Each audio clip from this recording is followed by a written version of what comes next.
gentlemen, I'm now going to call upon MEC Rob Tully to come and give us a few words standing in for our premier. MEC, a round of applause for our MEC, please.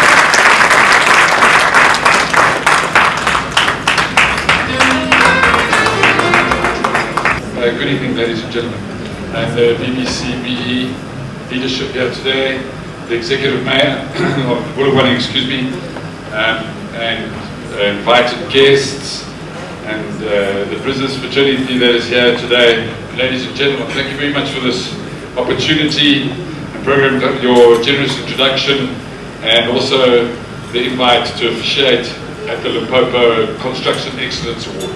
It is appreciated.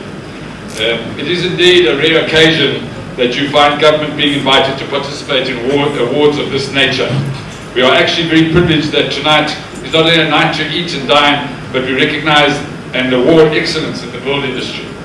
Those who listened to the Premier Chupa Matawata giving his State of the Province address 2 weeks ago, you would have heard him lamenting about the shoddy work that and substandard houses that are built in the RDP sector. In his address, he said those who continue to build substandard houses for our people should be blacklisted and never work for government again. He cautioned that the people of Limpopo are not guinea pigs, and therefore we do not expect experiential work on houses that are being built. And we have a reason to believe that the shoddy work is not sometimes accidental, but it's a consequence of greediness and on the part of some contractors who decide to cut corners in order to maximize profits. Why would structures built by poor people in our villages, built without specifications and all the requirements associated with professional work, withstand all the weather challenges for decades and remain standing? Indeed, ladies and gentlemen, there are challenges within our systems, and we are continuously grappling with, but we ask that we all be ethical, that the CIDB, the NHBRC certificate is a true reflection of what it says, because our officials in good faith believe that people have the grades that are reflected on their certificates and offer them contracts. And the work that is delivered does not necessarily reflect the capabilities of that certificate. Program Director, we're awarding the Excellence Awards during a time when the country is celebrating 100 years of President Mandela. If he was alive today, he would be 100 years old. Just a few days ago, we have been told that Germany is also celebrating Mandela in a special way that has never been done before. And although we know Mandela will have revered across the world, these gestures by the German people says a lot about the first president of this republic. We celebrate him because he gave us a reason to be proud as a nation. He gave us back our dignity, the one that was stolen from us by colonialists in the endless years of apartheid. If Mandela did not do what he did in the fight against apartheid, the words like BBCBE and all the other B's that we know we would not have known. Black people would until today still be the ones responsible for, and my apologies, the Dagga boys. Instead of owning companies and construction of their own, of construction houses and the likes. Program Director, we award these excellence awards tonight when the country has just been given a new president who believes in volunteerism. President Cyril Ramaphosa has encouraged all of us to sing with Maestro Hugh Masekela and say, Chuma Mina. He says we should be there when the people march against shoddy houses. We should be there against HIV and AIDS. We should be there when they cry out for poverty. If we all do that, then this country will be counted amongst the best the world has ever had. In his maiden State of the Nation address, President Ramaphosa committed to the transformation and support of black entrepreneurs who will be able to play with the big boys. And I think Mr. Mafokeng is telling you that you are already playing with the big boys and be able to deliver at a high level.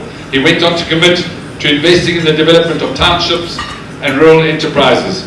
The President committed himself to assemble a team to speed up the implementation of new projects, particularly water projects, health facilities and road maintenance.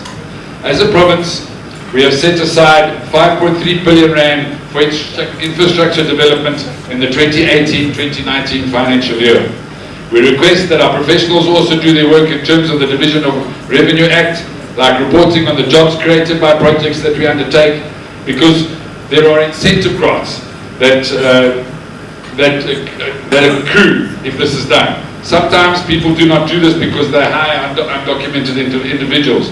Professionals must check who is working on their projects. I had the experience of doing 100 houses in the Bembe region some years ago, and to my misunderstanding, everybody that was working on those 100 houses were either from Mozambique, Zimbabwe or Swaziland, and no South Africans were working there, which I thought was a bit of a challenge. Our professionals also complain about contractors who lead projects at the snag or retention phase because we are forced to go out, and then what we have to do is go out to tender again to complete the work, and this costs us more money, and the money for projects is obviously reduced if you do this.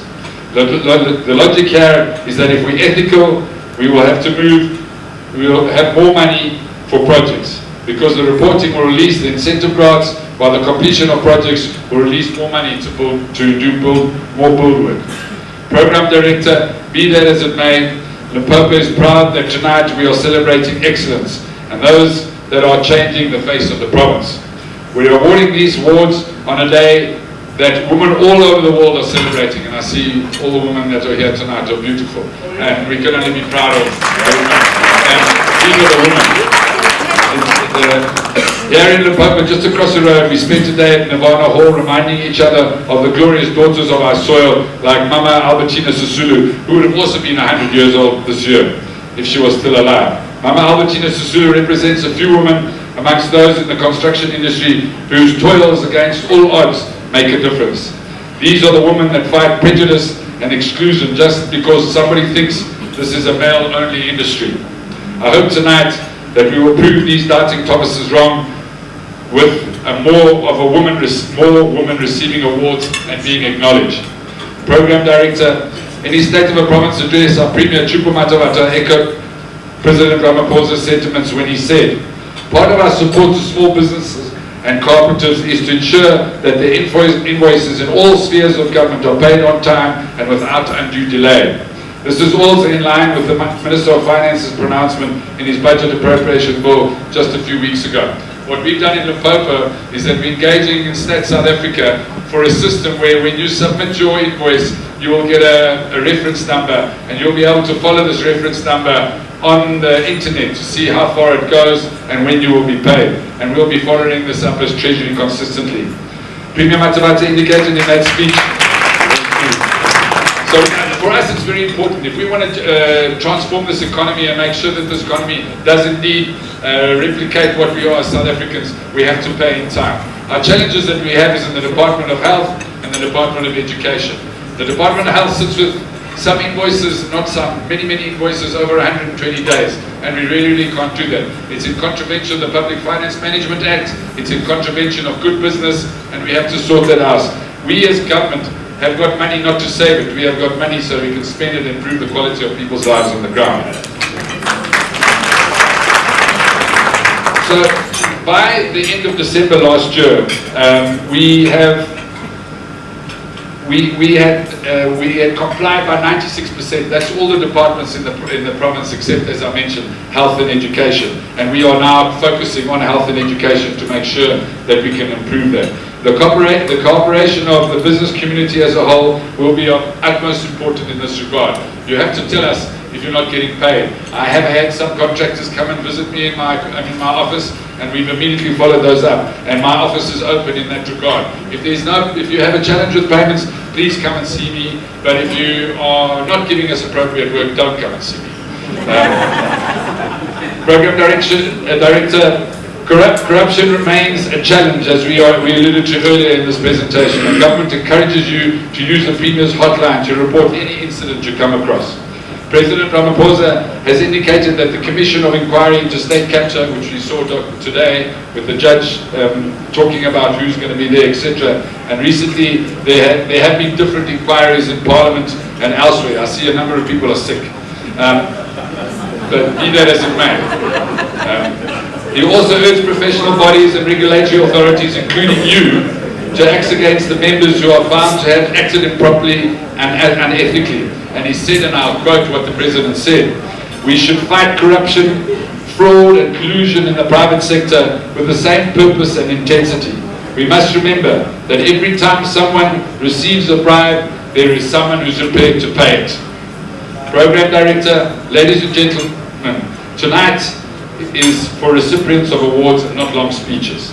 Let's continue to do this, knowing our people expect much from us. Whether we are public representatives or business, we are all at the behest of ordinary women at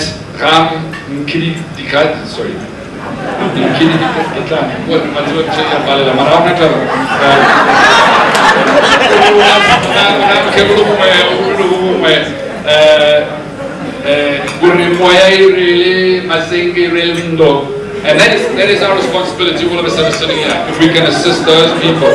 It's like we're at the mercy of 2 kids in Vembe who can no longer go to school because the bridge has been washed away. So those are the things that we've got to be. It's about tumamina, because all of us must be ready to work for our country. Galabo Chove.